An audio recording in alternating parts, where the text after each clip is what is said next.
Ah, Mimimi, ah, bonsoir. C'est nul. C'est nul, nul, nul.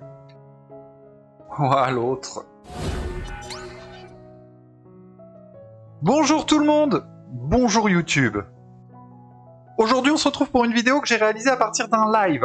L'objectif de ce live dans la matinale design était de réaliser une conception graphique complète. Pour cette vidéo, je me suis limité à vous montrer ce qui a été réalisé sur Illustrator. C'est nul, c'est nul, c'est nul, c'est nul, c'est nul. Puis sur Illustrator, nous avons réalisé un montage graphique à partir de la photo d'un animal, plus précisément la tête de l'animal.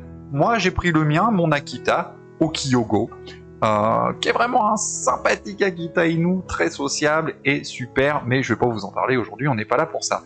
Donc, vous prenez la photo d'un animal que vous allez importer dans Illustrator. Une fois que vous l'avez importé dans Illustrator, vous aurez besoin de quelques outils seulement. L'outil de sélection, l'outil plume et l'outil de pot de peinture dynamique. Une fois que vous aurez votre photo importée, on va commencer la vidéo en vous montrant comment réaliser cette petite conception graphique très sympathique.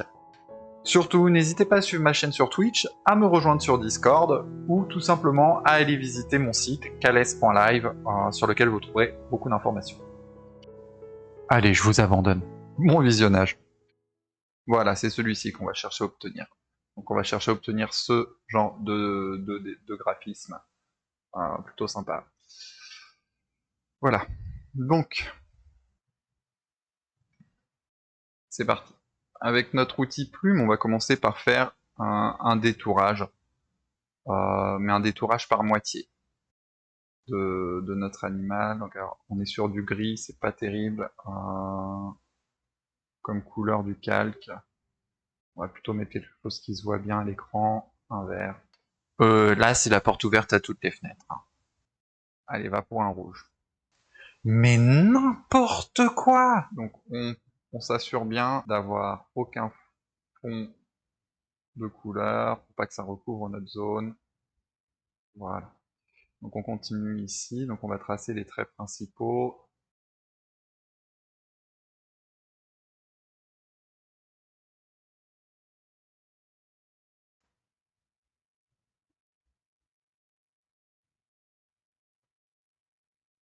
De la courbe de l'animal.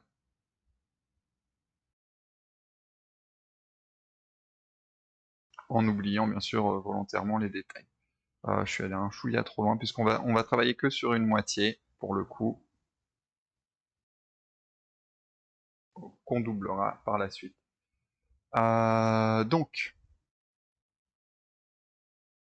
notre loup. Ici, on est plutôt pas mal si vous voulez déplacer un point touche A sous Illustrator et vous lui redonner la forme que vous souhaitez. À partir de là, on va continuer avec notre plume et on va aller choisir donc des traits qui nous intéressent. Voilà, donc ça peut être sur la couleur, ça peut être sur... Alors, faut avoir cette idée en tête de perspective, puisque l'objectif, bien sûr, étant à la fin que l'animal soit reconnaissable. Donc là, pareillement, on va partir ici. Hop. Voilà. Donc vraiment bien prendre tout ce qui pourrait faire penser à la forme de son entre guillemets visage. Ici, comme vous pouvez le voir, on peut voir comme si on avait un sourcil, donc qui est beaucoup plus marqué par là. Pour le coup, rien ne vous empêche d'aller choper cette zone, qui est très jolie, pour ensuite la prendre, l'emmener ici, lui faire une rotation horizontale par miroir. Voilà. Donc, non, rotation verticale pour le coup.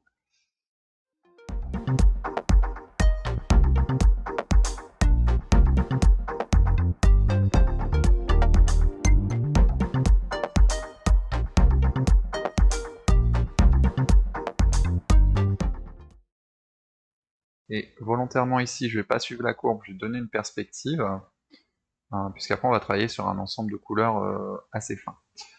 Donc ici c'est pareil, hein, le bord de l'oreille est plus clair, donc vous pouvez tout à fait hop, vous ancrer là et dessiner ce motif-là. Motif que moi je vais reprendre également ici. Voilà. Donc là ça reste assez sympa. Donc je me réancre ici, mais pour avoir le bord de l'oreille, ce qui va être relativement important, toujours pour notre idée de perspective. Et là, on va faire des zones à l'intérieur, de manière à ensuite pouvoir donner cette impression de profondeur sur notre... Donc on suggère toujours avec une certaine simplicité. Voilà. Et on va refermer le coin oreille. Ensuite, on va prendre les courbes qui se trouvent ici et on va continuer de reprendre les éléments essentiels.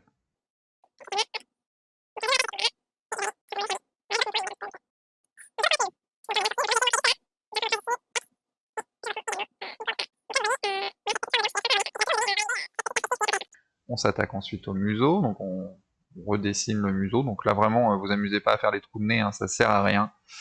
On va rester sur quelque chose d'assez simple. Donc le dessous des yeux, important également, puisque c'est ici qu'on va donner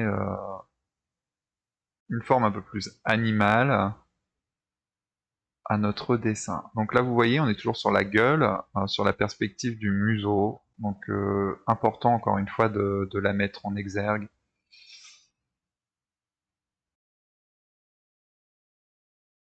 Voilà. On n'hésite pas à rajouter des points volontairement. Ici, pareil. Donc là, on va pouvoir faire quelque chose un peu plus... Voilà. Donc là, vraiment, on est plutôt pas mal. Cette zone-là, on va la couper en 2, voire en 3. Voilà.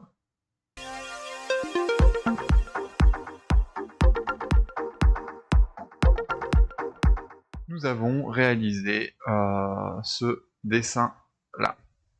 Donc, moi, ce que je propose de faire toujours après, c'est de le redresser, mais avant ça, ça va être d'utiliser encore une fois notre modèle pour aller poser nos couleurs. Donc ici, on va juste s'assurer que tout est bien relié, car sinon notre pot de peinture dynamique ne va pas fonctionner. On va essayer également de redonner aux formes quelque chose d'un peu plus fluide. Vous voyez, les carrés ici, c'est pas fou. On va donner cet effet de fluidité. Voilà. On va casser les courbes trop importantes. Sinon ça va pas être joli sur le final. Hop là. Donc, bon, vous avez pu le voir, on n'a pas terminé l'œil. On va s'en occuper maintenant. Donc ici, juste pour l'œil, on va faire quelque chose qu'on n'a pas fait ailleurs, c'est-à-dire un rond. Voilà. Tac. Et voilà. Donc on va se contenter de garder ça comme ça, c'est très bien. Okidoki. Donc ici, alors c'est toujours assez chiant le premier pot de peinture. Vous allez devoir sélectionner, reprendre votre outil pot de peinture dynamique.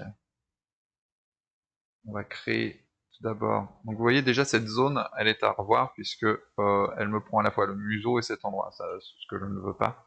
C'est tout simplement parce que si on s'approche, mon point ne recoupe pas, n'est pas raccroché à un autre. Donc on les raccroche ensemble. Et vous voyez que ici c'est également le cas.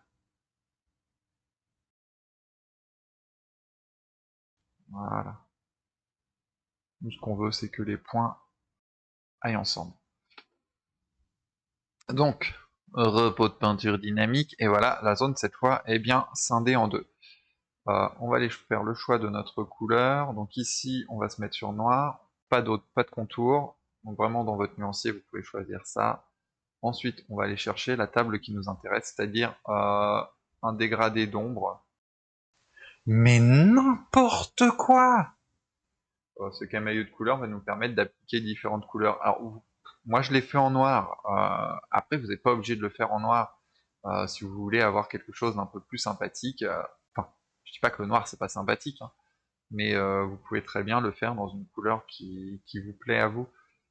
Mettons si là je prends du vert, et ben c'est exactement le même exercice, c'est-à-dire que les parties les plus foncées, donc les plus reculées par conséquent, vous allez les faire dans un vert assez poussé, donc on va quand même faire en sorte de le garder, et à partir de là avec votre pad droite-gauche, vous devriez être en mesure de choisir les couleurs qui vous intéressent.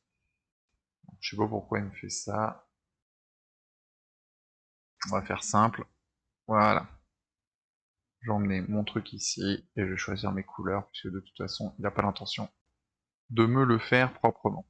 Voilà, ici, hop, et ici on est sur du très clair, donc encore plus clair, hein.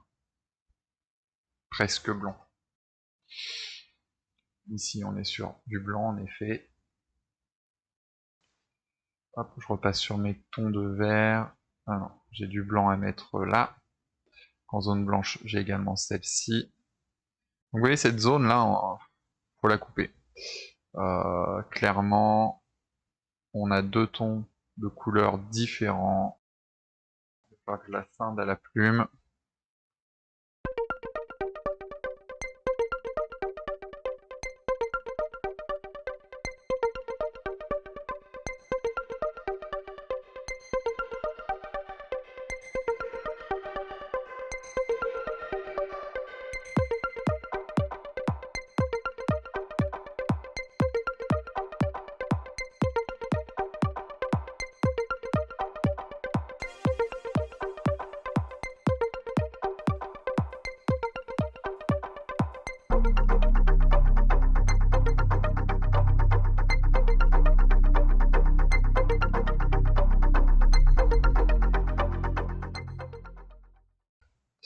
Voilà, et là je vais redresser ma courbe par rapport à ma photo, donc histoire d'avoir une ligne droite ici. Donc vous pouvez vous aider, hein, tracer un repère, mettez votre repère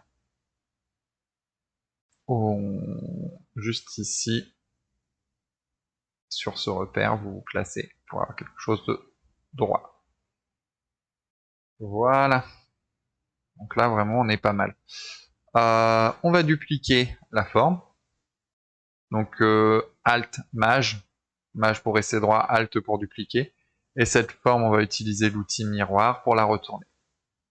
Une fois retournée, on l'attrape et on la plaque avec la copine.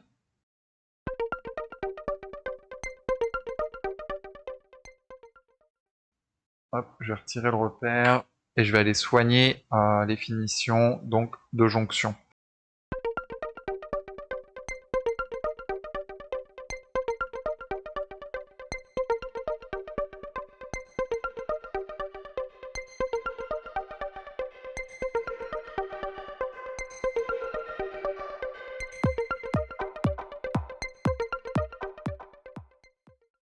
Ça me paraît plutôt propre, hein.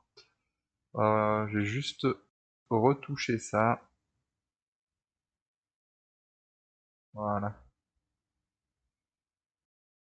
Histoire que mes deux traits soient correctement alignés.